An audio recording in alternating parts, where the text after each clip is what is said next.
It is just turned the 17th of January 2014, and this is Boots on the Ground. I am your host, Gimbal B, and joining me this week is Kane Sparrow Hey, how you doing? and Chicago Cubs Forever. Howdy. So yeah, I guess we're going to talk about patch 1.7 because I actually haven't done like any kind of chat about that. That was pretty much straight after the last Boots on the Ground that didn't even get released. So I don't actually think I've actually talked about it on a show before. But yeah, we're just going to jump straight into it, and we'll start off with the new interface changes and I think, yeah, just the new UI stuff. So the first, I guess the most noticeable thing they added first was the blood spatter. Yes. Apparently, we bleed profusely anytime any kind of bullet hits us now. Yeah. And even if like you only take shield damage sometimes. Yes. Yes, I've noticed that even with shield damage you get the blood effect, and you're like, I don't understand. Yeah. So, I mean, did you know that was coming? No. Okay. Not at all. Not at all. That was a I would say it's a bloody surprise. But It's a nice, it's a refreshing change. Nothing that really affects much. As long as it doesn't really affect, game performance. I mean, why not? Something to, change things up a little bit. So. the only issue for me is sometimes it actually makes it, like before, it was very distinct visual effect. I mean, the visual effect is still there for the shield and the armor damage, but it seems like the blood effect sometimes gets in the way of it, and sometimes covers up too much of the screen. But I mean, maybe if it didn't cover up quite so much and it wasn't so crazy in terms of like you get shot once and it seems like you get like 3 splatters, it wouldn't be so distracting. Yeah, because I mean, my main issue was it already felt like someone had an advantage shooting you and doing damage, and the fact that it kind of like if someone shoots you from the side, like it covers that side of the screen with blood, so you can't actually see them as easily. I always felt it just sort of gave people that extra edge over you, which I wasn't a big fan of. Yeah. Oh, I mean, I will have to say, after spending a month of time with it, though, I really just almost don't even notice it at this point. I remember the first day of 1.7, I was just like, wow. But like now it's just, I don't know, it's kind of faded into the background for me a little bit. Yeah, I mean, I'd agree. I mean, it's one of those things, if you're paying attention, you notice it's kind of cool, but it doesn't really change much of anything. Okay. I had a less balanced reaction when I first did it. I think I swore loudly and then didn't turn my PS3 on for 2 weeks. I remember this day. And I remember. I don't think you were on voice comms when you reacted to it. But I do remember some angry typing. Yeah, there was a lot of angry typing, and it really put me off infantry combat. Actually, I mean, we'll get onto vehicles later, but I then went to try vehicles because of it, and I found those were awesome. So, I guess that had a kind of positive twist to the end, but I don't know, I just really don't like it. I mean, if it was a bit less, like you were saying, if it was a bit more subtle, and it didn't cover like a third of your screen at one point, then I'd be alright with it, but it just seems like it's a bit too much. Yeah. Okay. Well, it's good to have people with different opinions. Iden made a lot of fun of me or made fun of me a lot after I kind of rage quit. But, okay, I guess we'll move on to the next UI change, which was they've changed how the text appears in the game. I actually really liked it. I think it gives it kind of a smoother, slicker appearance. To me, it actually made it easier to read the stuff, especially with I would say out of all the things, the scanning results. Scanning results seem to pop more with that scrolling text. The other stuff, you just kind of see it flow by, which is nice. But I don't know, it definitely has a kind of a polished feel to it, which I think is good. How about you, Cubs? Really haven't noticed much of the difference. I mean, like I said, I really only focus on, gameplay itself and, the changes that they make, looking at, what actually affects, your day-to-day gameplay. I mean, that's pretty much what I take out of this. Like I said, aesthetic differences, like that they make is in some cases good, but, I focus on how, gameplay itself gets affected, latency, hit detection, things like that, movement.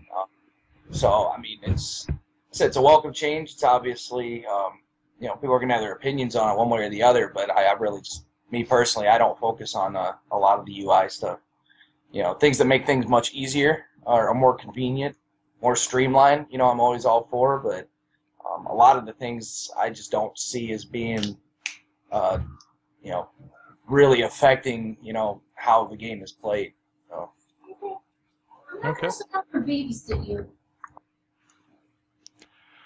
Alright, I guess we'll move on. I mean, I didn't like it at first, but I just it is one of those things where you just kind of get used to it.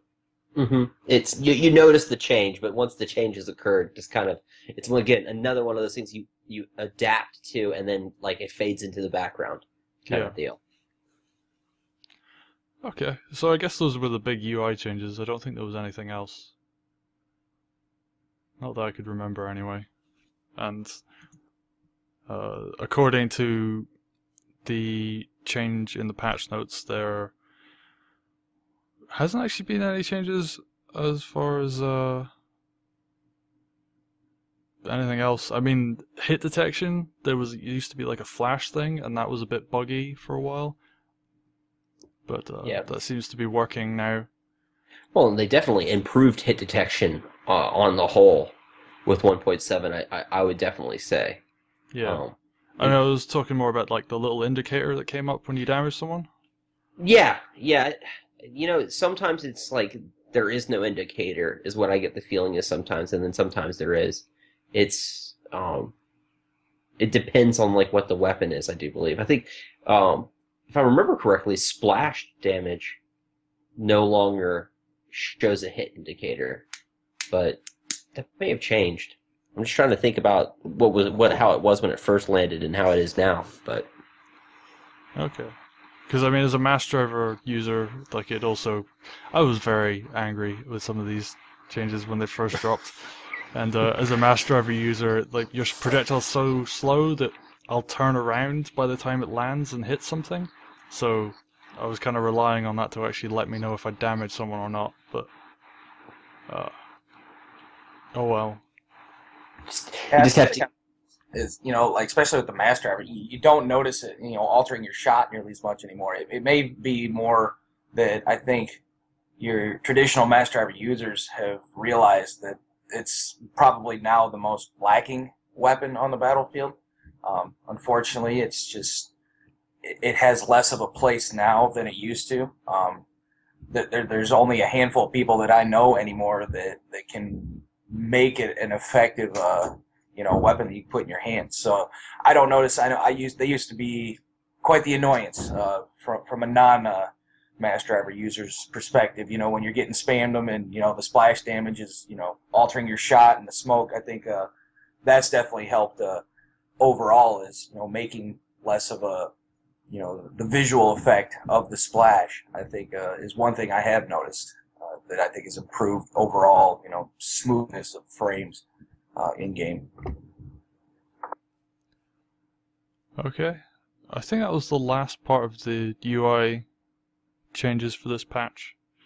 So since we're talking about weapons and weapon balance, how about the new rifles? I imagine you've been trying those out, both of you. Oh yeah, I think Cubs, I think you've taken to the combat rifle, and then for me it's been the rail rifle actually. Yeah, I took my time. When they released the patch notes and said these are the new weapons coming out, I waited a couple weeks. Hearing the pros and cons, because everybody everybody had to try the new thing. So I waited to hear. Both of them sounded pretty awesome. I personally have loved the submachine gun, and I think the combat rifle mimics that or more closely mirrors it than the rail. And I think that's probably why I definitely took to that over the rail. They both have distinct advantages over each other as well as the other stuff. And the one interesting thing I've seen is these two new weapons have really silenced the AR critics out there. The AR itself, which is I still say is a good gun, but you're not seeing nearly as much of it anymore because these other weapons just seem to be better. Yeah, every now and then you'll see a Duval pop up on the map, and it still will tear stuff up. But it's not like every single person running around with an AR anymore, and it's definitely much more prevalent with the newer weapons. I mean, for me, the selling point that got me on the rail rifle was the range. I mean, I played kind of earlier in my FPS career, I did a lot of tactical shooters, a lot of military sims and stuff like that. So I'm used to having weapons having a lot of reach to them. And so to me, like just having that range on a weapon just really like just it makes the weapon feel like a real weapon to me is the main thing. And I mean, definitely with as much open terrain as there is in many situations on a lot of maps, I really feel the advantage there in terms of that reach. And probably by far my favorite rail rifle is the SL4. That's the assault variant, advanced assault variant. To me, I just rip people apart with it. And I think they did a real interesting thing with it in terms of the assault variants. They kept the range while just changing the damage on it. A lot of the assault variants, you see a decrease in the reach of it. So I think that's one of the things that really makes the SL4 an interesting choice. The assault variants of the rail rifles an interesting choice. You don't get as much zoom for them, mind you, but I don't know, that you can perform fairly well in CQB with it. It doesn't compare to a combat rifle at all. Like, combat rifle will hands down beat a rail rifle in close quarters, but it's still, I don't know, I really am enjoying it. That's for sure. Yeah, same for me. I mean, I took to the 6-kin because, my previous favorite, aside from, the HMG, which is, a whole different, topic there, HMG and Forge, for an actual, infantry weapon, what I've been looking for is, like, I've loved the Ishikun submachine gun, and the 6-kin combat rifle parallels it in many regards, as well as the fact that it's viable at range. So it increases my overall range. Takes some getting used to, the iron sights on it.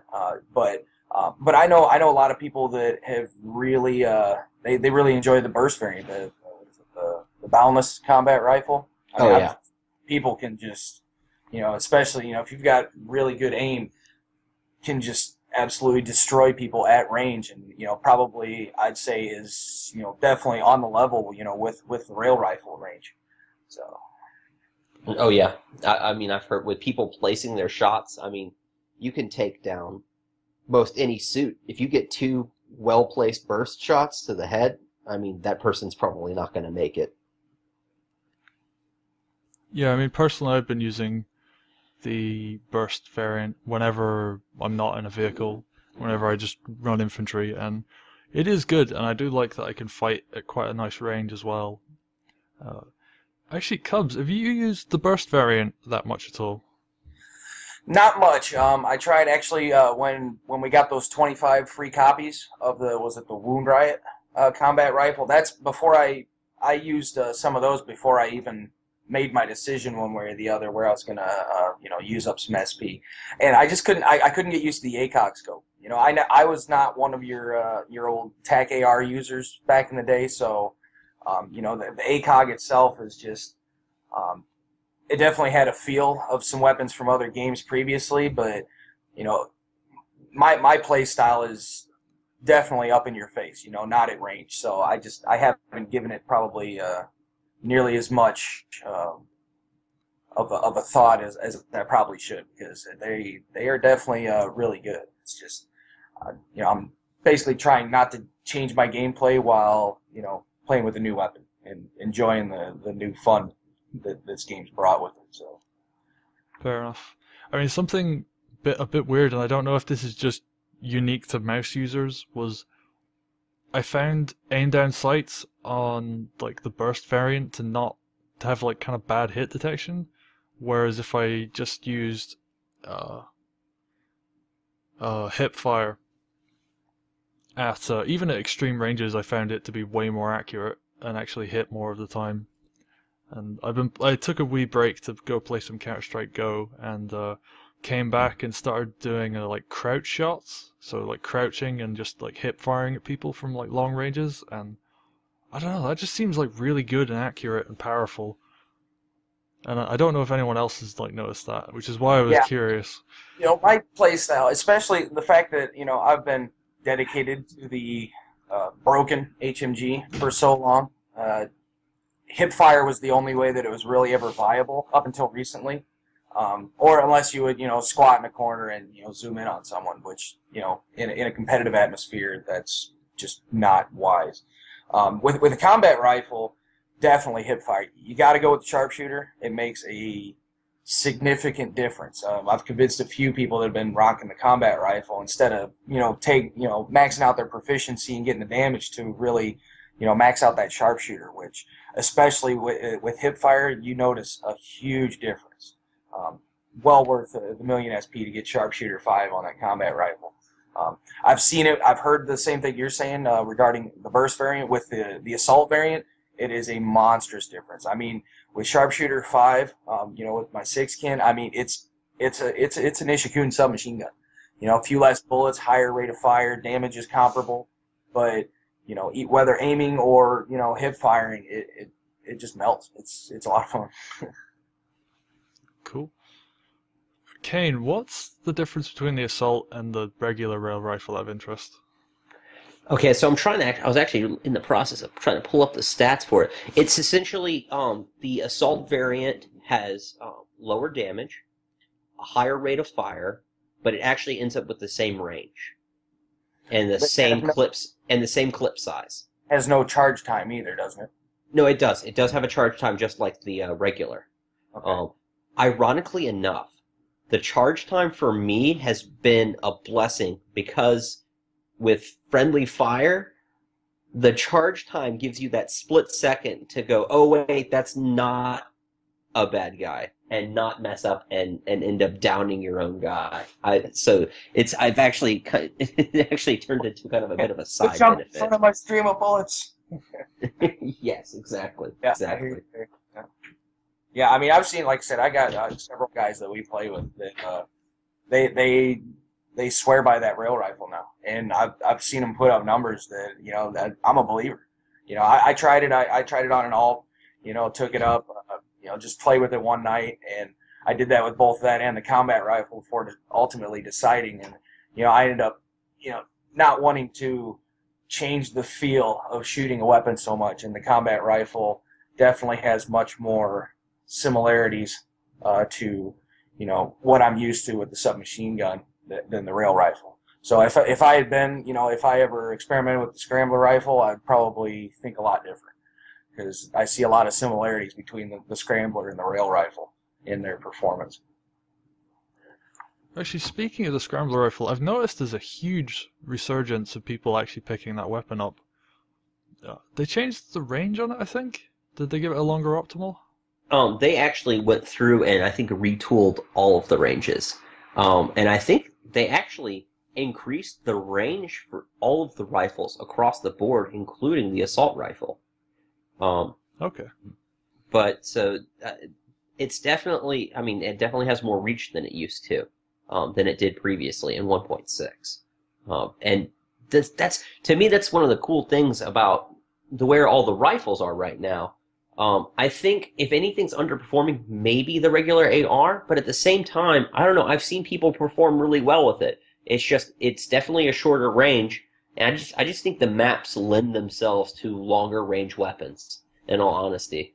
And but to me, all of the rifles now, whether it be the scrambler rifle, the rail rifle, the combat rifle, or the assault rifle, they all seem to have kind of a niche place to it. And you could have players sit around and argue about which one they like better because of their play style. And to me, that indicates kind of a healthy place for the weapons. Yeah, I really don't have much complaint with the current spectrum of the rifle performance. Each one has its advantage over the other in some way, shape, or form. I'd still say the AR is close. Honestly, I'd say the combat rifle is probably is now at the top regarding competing both close range as well as long range, being effective in both ranges. The AR is definitely right below it. I think the combat rifle, with its higher rate of fire, is probably a little stronger overall. The scrambler rifle, those who are experienced users with it, I mean, it's still extremely viable. And the rail rifle, I'd say, is probably more the niche because of its, it's not nearly as effective in close range compared to at range. I mean, it has a distinct advantage at range over all the others, whereas it's distinctly lacking close up compared to the other ones. Mm-hmm. Definitely.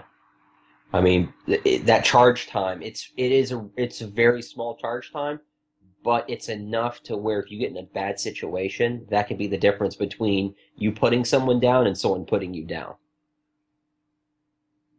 Yeah. Okay, so rifles seem to be in a good place. I mean, the other weapons are kind of, I don't know, lacking is the right word? I will say this, in terms of things that have rifle attached to them, the poor laser rifle. Oh god, yeah. Because it seems like everything kind of does it better than the laser rifle does. There's no advantage with the laser rifle at all. Yeah. I mean, it hasn't been, they did improve it. It wasn't this build, it was like 1 or 2 builds ago. It definitely became more viable, but it's still not something anyone is going to be using on a regular basis. I mean, obviously none of us want it to be at the state it was back in Chromosome, but it definitely is still in need of a look. I agree. Yeah, I saw one today, and I just felt bad for the guy because I just killed him straight away, and he didn't do any damage to me. Yeah, we've had a couple guys I've seen that use it that play with us from time to time, and they use it with a fair amount. And I respect them for sticking to it, but it's just not. There really isn't any specific role, at least with the map layout of all the maps in the game, that it's really just not. It's not that good compared to everything else. Yeah, so. I don't know. It needs something. I think it needs. It may need a slightly longer reach, and I think it may need a wider spectrum of where it's effective. Because I think the narrow spectrum it had to begin with, when you compared it to the assault rifles, made sense. But now with all these other rifles introduced, it's the very, very narrow spectrum of where it's effective just seems kind of wonky, and it doesn't seem to really fit in a good spot. I mean, the laser rifle, by definition, it's always been a very poor weapon at close range. It always has to be coupled with some kind of sidearm because it's useless. The problem is right now, it doesn't have the high-end range to make it viable versus anything else, really. I mean, it's still effective, at range against a heavy, but like I said, that situation just really doesn't arise in the game anymore. So. I mean, other rifles are still amazing against heavies at range as well, so it's not like it has anything unique as far as that goes. Like a combat or a rail rifle will do just as well at that range. Exactly. Yeah, anything with heavier range. Yeah. Oh, and actually, speaking of rifles, before we move on, because we've been talking about rifles for a while, is the Poor Tac AR. I tried using one of those a couple of weeks ago, and I was like, wow, this is a combat rifle, but not as good. Yeah. I mean, I think that's one of the things. Like the AR, it allows you to kind of fill so the benefit of it is you skill into the AR and you can kind of pseudo fill all of the roles that all the weapons have, but it just doesn't do it as well. And I think in a way that kind of makes sense because you don't expect for a lower SP investment, you don't necessarily specialize down to a certain role, but you have a limited amount of flexibility in terms of what you can do in terms of your combat performance. Any last words on the rifles before we move on, Cubs? Nope. Seems like we covered it all. Cool. So, other big update was vehicles. Since we're talking balance and stuff, we'll get to the faction warfare stuff later. But there's a huge vehicle overhaul this patch. Like, oh yeah, really big. Yeah, I mean, literally, it's their brand. The gameplay is completely different now, completely brand new. I mean, I will have to say that the first week in which the fuel injectors were doing 100%. I thought they add an extra 0 or something? They added extra 0. Was it? I think they added extra 0, and it was like sent for militia. Yes, it was. Dune buggy tanks. And oh, dude, I literally saw tanks just zip and fly through the air like they were like nothing. Like, I mean, it was definitely an interesting week, and yeah, it was interesting. I definitely got some of my guys that haven't played this game in months to come back just to see that, and it was they had fun for a day or two, and they're like, okay, yeah, this is not what a tank is. I mean, when you have a tank literally going side by side with an LAV going just as fast as a decked out LAV, yeah, something is definitely up. I mean, I'm glad that it still took them quite a while a lot longer to remove a 0, but, it did get fixed in pretty quick. I think people had fun as well, just for those few days. Yeah, it seems like there's always one of those. Any patch day, there's always like one of those things that crops up. So it's kind of funny to see that being the one. I wonder if it was like a calculated plan, just to like something so ludicrous people had to see it and try it for themselves. Who knows? Maybe. I just remember. I remember so much angry typing when people thought that was intentional.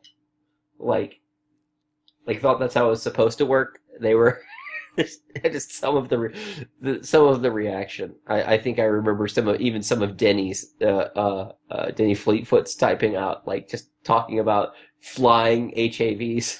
So, but I'm glad it did get addressed though. Relatively, with relative speed, anyways. But yeah, I mean, aside from that, I think the vehicles update was pretty good. Going to tanks. I guess we'll just go through the vehicles. So the LAVs didn't change that much. Not really. I mean, there were some small turret changes. We'll get to those, but the LAV itself is pretty much the same as it was. Dropships have changed. I mean, they actually removed the Logi LAV. That was the big change for LAVs. Yes. Well, they changed the slots and stuff on them. I mean, the changes across the board for the LAV, I like overall. The one knock I would say on the whole thing is just now that you can, a militia LAV, still takes 2 high-end, AV shots to take out. I mean, but the fact that there really aren't advanced LAVs, I mean, there's an argument either way. I mean, I don't think it's really a huge issue. So, what's really interesting is that with these vehicle changes, now I think the AV versus vehicles is another matter. But in terms of tank versus tank or vehicle on vehicle play, I think CCP really ended up with an interesting and I think much better mix in terms of it. I mean, I know one of their main goals was vehicles to be fun, and I really think they kind of nailed that on the head in terms of the vehicle versus vehicle play. I mean, it's definitely, I mean, especially I'll have to say that the cost reductions, I mean, the huge cost reductions. I mean, you're talking about tanks that used to be, hundreds and hundreds of thousands of ISK being less than 100,000 ISK, potentially. Yeah, I And have a rail sicker that's under 60k. so, I mean, you got stuff like that right there. One of the things I think it did is it made vehicle users much more aggressive. Because I think one of the issues is you would have aggressive players with vehicles, but they were few and far between because the cost was just so great. Now, the downside to the vehicle cost being so low is as many people call it now, tank bush. Because ambush is just, it's basically if you don't have 5 tanks on your side, at least, and the other side, then you're probably going to get rolled in an ambush match because the other side will likely probably have a bunch of tanks. I think in terms of the cost issue, I think that's probably one of the most problematic indicators of the cost. Although the thing is, I think balancing by cost is really not a good way to go. I honestly would like to see just ambush have no vehicles in it. I think the maps are small enough, and the clone counts are low enough to where I think that would be a viable thing to do, and it would make ambush have definitely a unique feel to it in terms of a game mode. Yeah, I mean, I think it's a twofold argument right now. First off, I fully agree. There needs to be an infantry only ambush. For a team deathmatch type play, having tank spam, which is what it is, it's just, I don't know. It's just doesn't fit in with the game at all. Or at least you should offer, something without that. For people that are actually infantry only or something. The other issue, with the cost, I mean, I can agree with you that it's not a proper way to try to balance things by cost, but at the same time, it has to be addressed because someone can literally call in a tank that has 5 times more HP than a fully decked out proto suit and be just as viable for a fraction of the cost. And there needs to be some kind of balance that happens there because there's so many people now. I mean, you can put literally 0 SP into tanks. You can devote nothing into it. Call in a fit that costs you 40,000 ISK, and you've got 5,000 HP to run around and murder with and cause havoc in any game mode. Yeah, and the interesting thing is with the change to the waves of opportunity with the modules. I mean, I think, it really, especially with the way that AV got nerfed, it just made them very difficult to deal with, from the outset.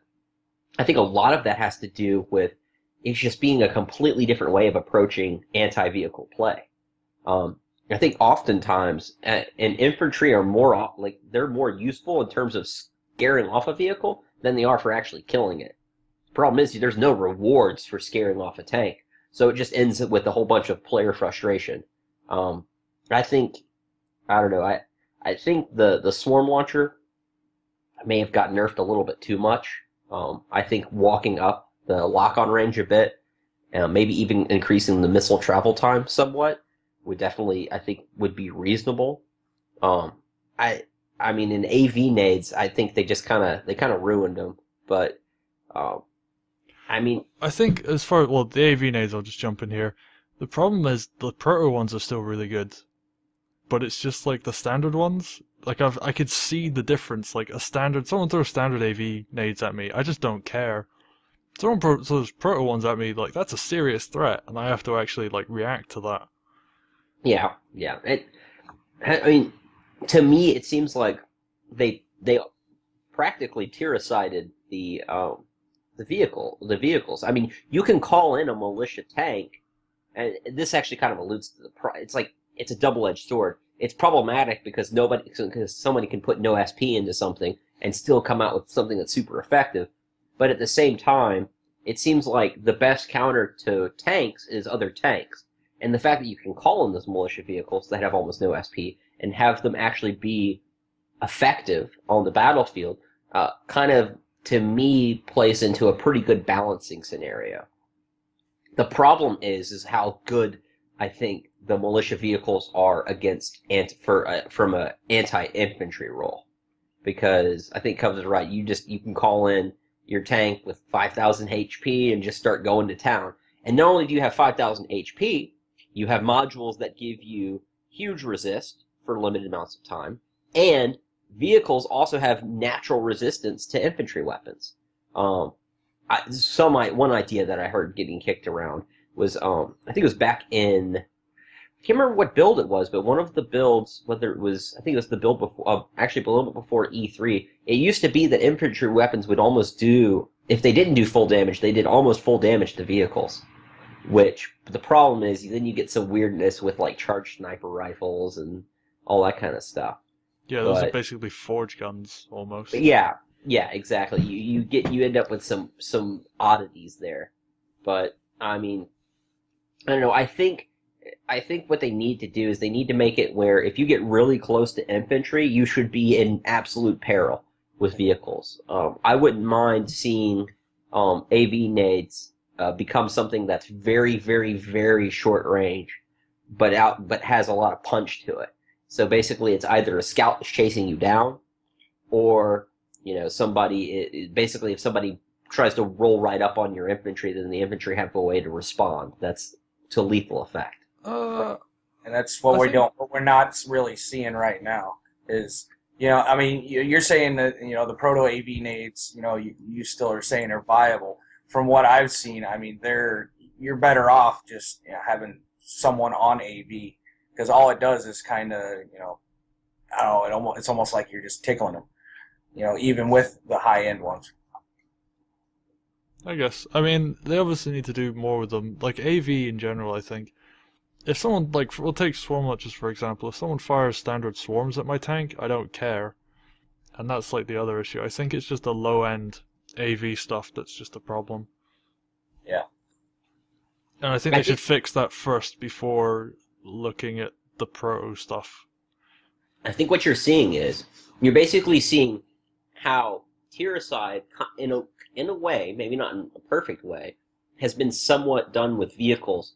And you're seeing how problematic tiering gear is because infantry gear is still very much tiered. So you're seeing those problems even more so on the infantry side. Yeah, I mean, well, swarms are especially bad just because of how they scale. Like swarms are currently just completely useless.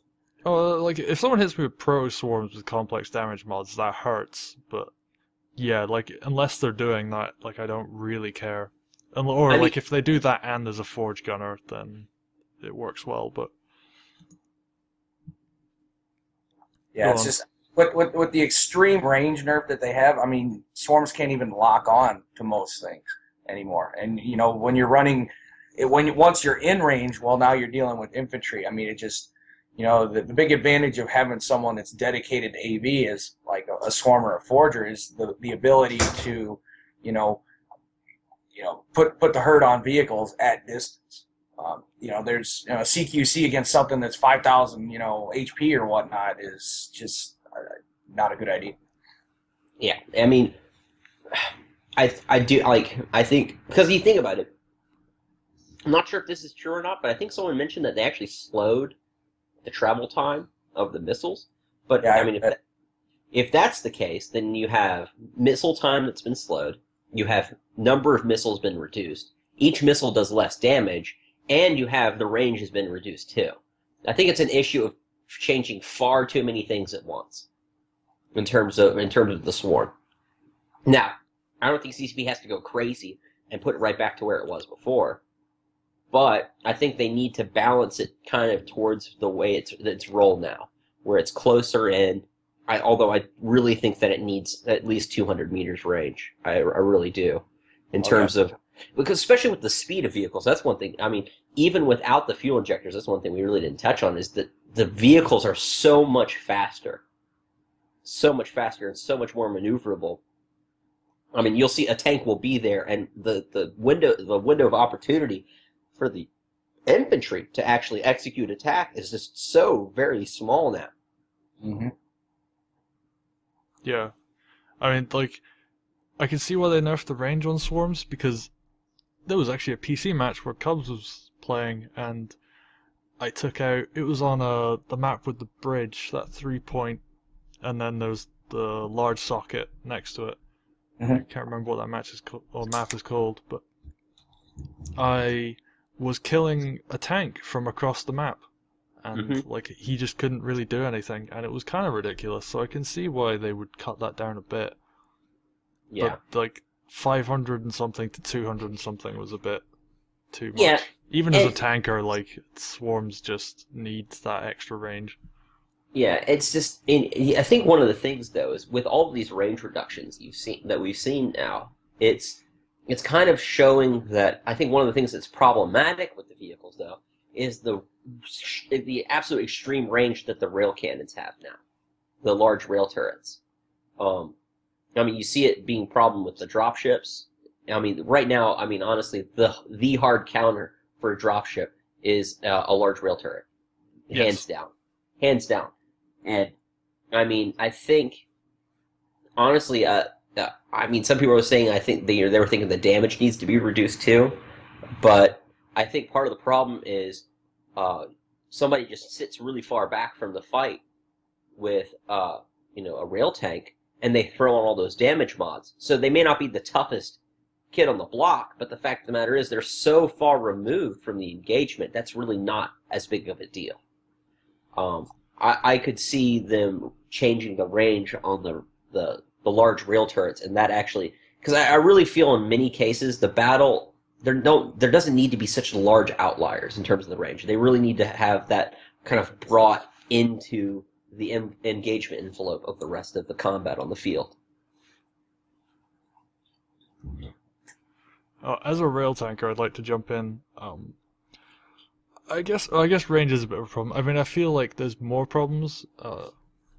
So from my perspective, it feels like the three things I would like to see nerfed as far as rail tank goes is the red line is the main one, and everybody's been complaining about the red line forever because snipers and forgers and whatever like to camp there, and that's always been an issue. And I think doing something with the red line, I don't know what they would do, but doing something with it so that you couldn't just sit in it all day would really help with that. The other thing is, like, damage mods are ridiculous, and I've only ever used one, but I've been hearing stories about people using two, and they aren't, like, having as big penalties. I heard some CPM members talking about that. Yeah, I mean, I've even heard of, this basically stacking all of their highs with damage mods. I've heard of that. Yeah, and the third one is just the damage in general. Like, it just feels really high. And, like, a slight nerf to damage, I could... Like, if that happened, I'd be like, yeah, fine, that's fine. Like, I can agree with that. Well, and see, that's one of the things I'm thinking. Rather than maybe the damage mods would definitely need to be addressed, but rather than nerfing the damage itself, I think if you brought the tank closer into the engagement, they're much more likely to be in danger anyways. I think the same thing goes with the sniper rifle too. I mean, you have all these weapons on the field that are like 100, even with the tanks, you're looking at 100 meters, 200 meters. I mean, even with the forge gun, you're maxing out at like 250, 275 meters. I mean, less than 300 meters. I mean, the fact is, then you have these outliers that have more than double the range of all the other weapons on the field. It just kind of, it's almost like it breaks the mold of kind of where the combat is on the battlefield. I think that's something that, I mean, the thing is, if your range isn't super extreme, you can't really take advantage of the red line. And if you are sitting in the red line, the effect that you're going to have on the battlefield is going to be much more minimal than if you had like the super 600 meter range. Yeah, I mean, like, the other thing I could see is maybe fall off being added as a mechanic. So if you do sit in the red line, you are actually effectively doing less damage. Yeah, I could see that. I mean, I don't think the sniper rifle has fall off. I think it just goes to 600 meters and then it doesn't do anything. Yeah. From what I understand, yeah. And I think that's the same thing with the rail tank. I think the rail tank, it's projectile. So you have this. It's the same issue with the forge gun. You can't really with the projectile, when the things that are actually projectiles, they're just really isn't fall off damage associated with them. It just the projectile is the projectile. Yeah, because I mean, there's certain situations where like I actually do need to be able to hit out at range, like when dropships are flying around. Because if that long range you're talking about, like the 300 plus meters, like I have to be able to hit him when he's at that range. Otherwise, if he's closer, he'll just fly above me and kill me. Like, so I need to be able to like do something about him at that range. Yeah, yeah. And even like I would take a damage nerf against that. Like I feel like that would be, like in the form of fall off, I'd feel like that would be a good change. But like I need to be able to hit out pretty far, like at least to some degree. And the fact that I can two-shot dropships, like if they're badly fit dropships and they don't know how to use hardeners, then yeah, but Yeah, I mean, the range is definitely, especially in certain cases, need to be addressed. Now, I'm not talking anything drastic, which, of course, we all know, when CCP makes a change, it's usually way more than what is necessary. Rail tanks, like I said, the rail turret itself, being able to shoot pretty much across the map, I mean, that in itself needs to be reduced. Sniping, while obviously, as a sniper, you want, I'm totally agree that having high range on a sniper is should be there, but like I said, if they introduced fall off or decrease that overall range a little bit, I think would help. I mean, and we're not talking a substantial change, and that I think that's where anytime that change is brought up, it's gone way overboard. Yeah, exactly. I mean, just like we were talking with the swarms. I mean, they reduced the range of swarms by more than half instantly, which made it almost pretty much useless at this point. Almost a fourth. Did it need to be reduced? Yes. Based on the ability to lock on at such range. I think the ability of possibly reintroducing some form of the dumbfire, which that was before my time, but I heard about it. Wouldn't help any because just the mechanic of swarms, but cutting it down so far as it's done, it's 100% in relation to the maps themselves. If the maps had different layouts or there were different maps, perhaps this entire conversation would be moot on the whole point. But the way the maps are now, there's such great range, between opposing sides and things like that, and where the swarms or snipers and the rails where they're most effective. I mean, you can have them sitting up in the red line up somewhere and be a very effective weapon, to help your team, whereas you can't even be touched.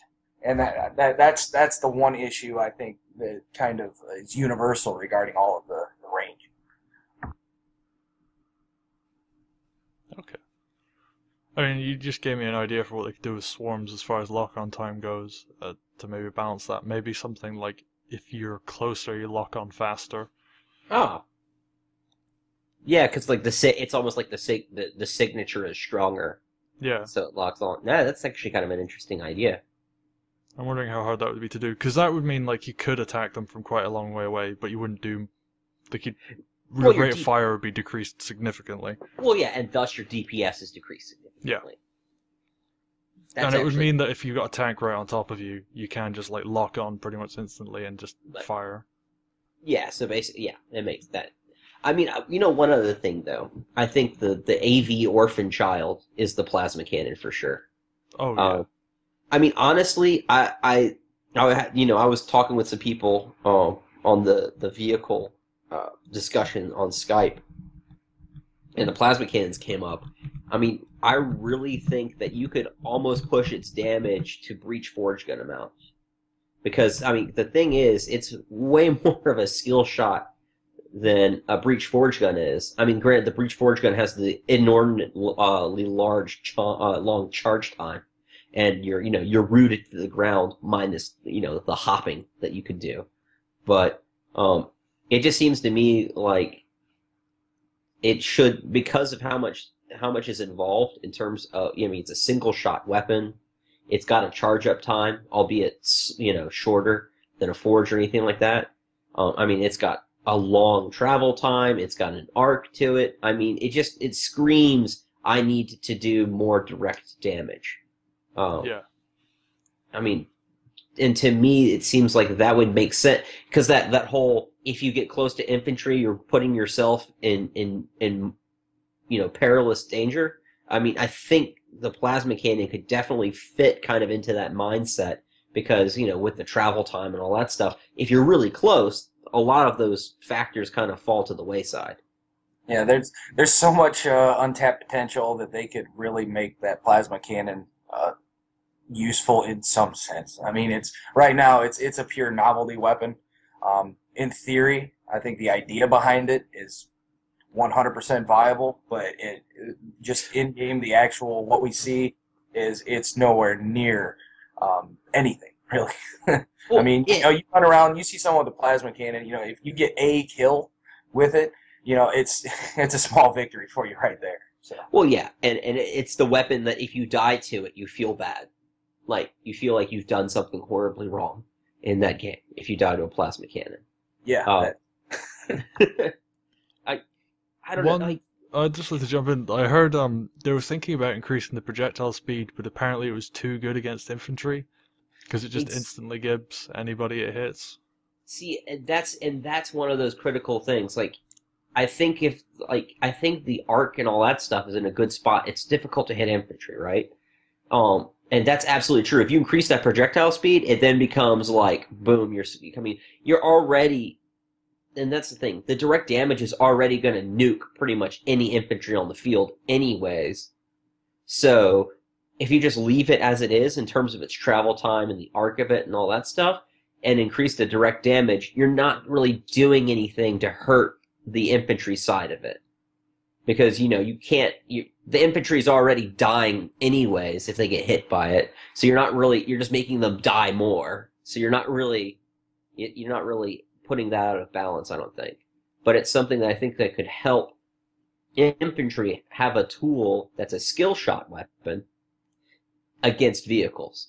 Because I think that's one of the issues with the swarm launchers. A lot of people, they're just thinking to itself, well, it's an auto lock-on weapon that I don't have to aim. Therefore, it should be much weaker. I think that's kind of like the mindset around it in terms of the swarm launcher. And if you think about it, the plasma cannon is the exact opposite. It's very much, I have to time it right. I have to aim well with it to score those shots, especially if it's at any kind of range. Yeah. Okay. There's just a couple more things I'd like to mention while we're talking about AV. Is people need to use proxies more. Yes. Because I've died twice to proxies in the last month, and both times I've been like, good for that guy, because it was me driving recklessly that resulted in me getting killed by those. And from what I've heard, proxies are still largely flawed. They don't, like a lot of times drive over it, and they don't do it. I've got one guy started playing with them about 2-3 weeks ago with remotes and proxies, and he ended up he gave them both a pretty strong experimenting on both sides, and he went with remotes because proxies often don't detonate when they should. Like you can drive over them and it doesn't hit it. So I think there's also potential with that as well. So I don't think it's so much the damage; it's just the actual when it goes off and how it affects it. I didn't actually know about them not going off then. Maybe I've just been lucky. I think the delay for the proximity mines is definitely an issue. I would say for sure. I mean, because if you're going fast enough, you can actually get past them and not have any ill effect. Yeah, I mean, I'm all for it. Like I said, I think the idea of proxies is awesome. I think an instant way to balance the difference between proxies and remotes would have proxies being a lower overall damage, going that route. But the fact that they still detonate when they're supposed to, which would be like once pressure hits, there is no delay or a very minimal delay. Because remotes, there's no delay on remotes. You just have to hit the button for them to go off. Well, yeah. That obviously takes, a little more in the timing and player's skill department, whereas proxies are, you throw them down and then they blow up completely. So just literally altering the damage that it can do, I think would be an instant balance, and we'd see a lot more of it. Okay, and I guess the other AV, I guess you could call it AV, would be Jihad Jeeps. I don't feel great about that term, but everybody uses it, so... Oh, it's an old Battlefield holdover from Battlefield 2. Yeah, I'm always So- worried about that kind of issue with people using that terminology in the UK. It's like... Yeah, isn't I, great. I can understand. I think But, REs yeah. on Jeeps though is definitely. I mean, one of the big changes is the stickiness. Sticky REs was huge. I mean, it's changed it in terms of placing them on objectives. It's changed it, and then like the big change, of course, is sticking them to an LAV and then ramming it into a tank and having it explode. I mean, the term itself definitely is not politically correct, but I personally, I think change is cool. I have nothing with remotes. I don't do anything with them. I see them in action. I think it's pretty cool. You know, the whole jihad jeep, you know, someone's basically suiciding to take out a tank, you know, that can have a place. I mean, that's another form of AV, essentially. It's easily stopped. You know, anyone who's good with it can definitely, deny that. Well, I mean, I think that's in a fine place, you know, except for me. Oh, I mean, a single bullet will... Unofficial type, so. Yeah, a single bullet from any gun will stop a Jihad Jeep if it hits right. Especially if you're in faction warfare or PC, where you get the friendly fire. There's nothing more satisfying than shooting an RE on a jihad jeep and having it just go and just be like that's all she wrote for it. I think it's a fun change. I think it's good as it is now. I really do. And the whole fact, like I said, with the sticky remotes, you know, it gives them more uses. And I think is works well. I mean, the thing is, you know, when you've got remotes on walls and stuff around points and stuff, these are things you should be looking for anyway. I think it's good that that's in the game. And, you know, it adds another element that you know requires more awareness from some people. I do also like the fact that, at least from what I've seen, they've fixed the ability to put remotes inside objectives and Yes. things like that. That was a long overdue, but I'm glad that that's finally there. It should be visible. I mean, they are somewhat camouflaged. If you're not looking, you don't notice them. But if you are looking, you should be able to see them. Some people I've seen now, you know, there are still some places where they can be pretty hidden. There's some objectives on maps that you can actually get remotes behind the objective. There's a little gap there that I've seen some people place them well. But at the same time, if you're looking for them, you can account for it. So Yeah, there is one really weird bug when putting them on objectives where if you actually put them on the control panel, sometimes they'll just kind of go up and just keep going up and not stop and then disappear. And I found that to be a little bit weird. that'd be weird. I haven't seen that. But like I said, I'm not the one that's ever throwing them down to that. So I'm the one that's always blowing them up. So. Okay. Oh, yeah, I think I'll do a video showing that sometime. Yeah. It's hilarious to watch, but it's a bit annoying because you actually want to get remotes down on the objective and you don't know where they're going. So much crazy lag that we experience sometimes. You know, I see players and vehicles, all kinds of things just floating in midair. I mean, I've jumped out of a vehicle before and just literally hovering above ground for a few seconds before it fixes. But Okay. I guess last thing would be there was a huge change to how small rails work. This will be like the last vehicles topic. Have either of you played around with small rails at all? Oh yes, I have been in a couple of vehicles that just happen to have small rails, and if you're at the right range and your driver is steady, you can do horribly bad things to infantry. And even if you have a tank that has a bunch of small rails on it as well, I mean, the damage output for them is actually quite significant. I mean, before, honestly, small rails used to be like the absolute crappiest turret that just garbage. Complete the only garbage. reason that you put a rail on is because it was lower fitting or something. Exactly. But they were useless. I haven't really played with them much, but I have been in a few matches where I've seen people, just as Kane says, that have made them look super awesome. I mean, I've seen a guy in an LAV that's busted out 20 kills in a match with just a rail turret on an LEV. I mean, it's very impressive. So I think that's definitely an area that people could experiment with and make it even more of a factor.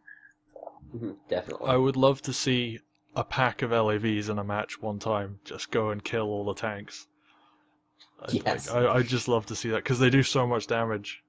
I've had Iden ride around, and he's busy the next couple of weeks with work, so I can't have any fun right now. But I've thrown on a small rail turret onto my tank fits and just like had him just murder all the infantry for me because they're better than small blasters most of the time.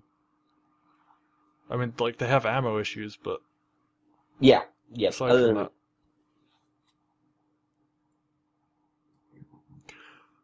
Okay, I mean, I guess that's us for vehicles. We're at the 1 hour mark now, so I kind of want to wrap things up. But I guess last thing I wanted to mention was the faction warfare changes, and I just want to say I love all of it. There's some stuff they need to improve, but in general, I love what they did. all I have to say is thank goodness they okay. So with faction warfare, with that friendly fire is probably the biggest change. Friendly fire and the fact that you get loyalty points instead of ISK. But the first little bit, I think it was like a week or 2 weeks. I can't remember how long it was. Actually, I think it was only a week, but they had all kinds of problems with the friendly fire counting towards weird stuff. What are you talking about? I think Cubs. How many times? I think you got kicked every single night. I have vacated 54 wins now from getting banned. Because basically, you get banned once, you lose a 450 points. That's 6 wins each time. So NCAA has definitely been pretty harsh on me with their banishments. So, but yeah, I mean, before they fixed the equipment damage, it was absolutely brutal because a lot of times equipment doesn't load up on a screen when you're in the OB screen, so you don't know. You don't see any friendly players in the area. So you put it down, and all of a sudden, you're sitting in your Merc quarters, and you got a mail from your standings that says, well, we appreciate this, but yeah, No. take a seat. Oh, I had a streak of 7 straight days. Yeah, it was awesome. ouch. I heard apparently REs, blowing up your own REs counted towards friendly fire damage. Yes. So if you tried to use a LAV with remote explosives on it, you would be summarily kicked from the match. Because it's also damaging your own vehicle was a thing. I mean, it was just, it was very, very harsh that first week. Yeah, I mean, the one major bug that still, I'm kind of surprised they haven't addressed it yet, is when you hack a vehicle, when you hack an enemy vehicle. Yes. That's still the enemy vehicle in regard to friendly fire. So I hack an LAV or a tank or something that was red, it is now blue. A red, tank or something, or someone shoots it, that is friendly fire damage on them. Oh God. That's definitely unfortunate. Actually, I got my first ban victim a couple nights ago. Hacked the tank. I was gonna run it in the red line, let it blow up, and I sat there. A forger started hitting me, and I timed perfect 3 forged shots, and all of a sudden he committed suicide and left battle. So it's unfortunate. I don't exploit it, but it's something that definitely needs to be fixed. Once it's hacked, it needs to be can't be still taking that, because I got a couple guys we play with. I got a tanker. He's gotten banned almost as many times as I have just from blowing up LAVs. I mean, that's his job as a tanker, blow up enemy vehicles, and all of a sudden, disappears, and he's got a vacated tank on the field. Yeah. It's so. Hopefully it's something they can address. But, I mean, the friendly fire has added a huge, just a great dynamic, I think, to faction warfare. There's, like I said, the changes that they've made for faction warfare are 10 steps in the right direction. No question about it. But it still needs a lot of work. As both Kane and I can attest, because we play faction warfare almost exclusively now. And, just with, the districts, the whole setup, I love the new menus, the new screens that show, what you're doing. Stuff. But what actually happens is you're playing the same map over and over. When you're playing for the side that's, on the downside, so as it is right now, if you're either Caldari or Amar, You have no land, you take a district, you end up defending that same district 4 or 5 straight matches and never having a chance to push out. And you're talking in factional space where there's hundreds and hundreds of districts for that are potentially at stake. We even did some experimenting, with some EVE corporations when they were trying to target particular systems, with their plexing and stuff, and it was just it was a resounding failure. Yeah. I mean, gameplay outstanding. There's a lot of like I said, I personally am of the belief that some form of payment or ISK needs to be there. There has to be something there, because what I'm hearing from a lot of people are playing less factional now compared to when it first came out, because they're hurting for ISK. Because even if you convert completely to LP store stuff, it still is out of pocket ISK, and there's a huge ISK investment to get that LP in the first place. Unless you're promoting running around in free fits all day long, which nobody likes doing that. Yeah, I mean, I think one thing, I think they really need to increase the LP payouts significantly, and I think they need to decrease the ISK cost in the LP market significantly. I think that would greatly improve how often people are in it. Now, one thing that's been absolutely amazing, that's kind of like a side benefit of the way the matchmaking has been done, is that you can actually sync players up, which is you can do. People have been asking for team deploy. And with the way they've kind of done it now, you kind of have a pseudo team deploy. I mean, we can reliably put anywhere from 12 to even up to 16 people on one side consistently, hour after hour. And that alone has been just tons and tons of fun and and a great team building tool too. It's one thing that we do extensively. And I fully agree. It's definitely added another element to this game. So I mean, you still have the PC world, which is largely unchanged. Some latency improvements we've seen in the past couple weeks, but other than that, nothing's changed there. Whereas this faction warfare, which appeals to everybody, it really does. And the whole ability to queue sync and stuff, I think really gives that promotion that, look, this really is a team-based game. Okay, you're not going to ever get anywhere being that solo warrior. And we see every night, I see more and more squads and teams on the other side, which is a good thing for the game. People, corporations and players I've never personally seen or heard of, and you see them there working together, and it makes the game more fun overall. Yeah, absolutely. I mean, because if you think about it, a lot of the closed beta vets, we had the benefit of corporation battles back in the day in terms of a place for us to group up together in order to learn teamwork with our, the people in our core and all that stuff. And, a lot of people who are newer to the game just don't have that ability. And I think the fact that you can group up and sync up in faction warfare is huge, especially for players that can't necessarily get right into PC. They need to get kind of a little bit more proficiency in terms of their teamwork and their team play. And I think faction warfare really serves as a fertile ground for that. I mean, and even if I think if they added ways for EVE and or Dust to really to make it to where you can do a campaign for a system, I mean, I really think that faction warfare could be, I hate to use the term, but could be almost in-game material for a lot of people. Yeah. So I guess, to put it in a TLDR, like Cub said, 10 steps forward, but they need 10 more steps forward. Yeah, exactly. And working with the EVE guys, we have worked with EVE guys on several occasions, and the new OB mechanics where it's based on time and there's no warbarge strikes anymore, I mean, I think it's really brought a great dynamic to the game. But I think that's a good way to surmise it. It needs 10 more steps forward. It's definitely increased the interaction that I know is one of the major drawing points that they've been trying to promote, forever, is the connection between a PC game and a console game, it is leaps and bounds improved it. But yes, there's a lot more to be done on it, and I certainly hope we're going to be seeing that very soon, because they're kind of teasing us right now with what they have done. We now know they're capable. I mean, we have the fanboys who have always hoped. We've actually seen it, and it can be a lot better. Cool. I guess that's us for tonight then. You both have a PC battle to go to, apparently, so I'm going to let you two go and just say... I'm a mercenary. Indeed. Although I haven't done that in ages. Just haven't really been into the organized thing. I've missed it, though. I wouldn't mind getting back into doing some merc work. I think it's on the road to being more appealing.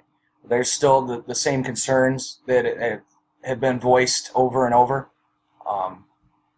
and that none of it has really changed. The patch they did, the hotfix, what was it, maybe a week ago or so, which improved lag, less drops now, less frame rate drops.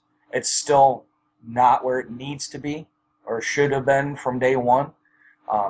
There is a game-breaking problem with the Evo Bs with it, because they allow, once a pilot is connected, they have the same dynamic that you have in Faction Warfare.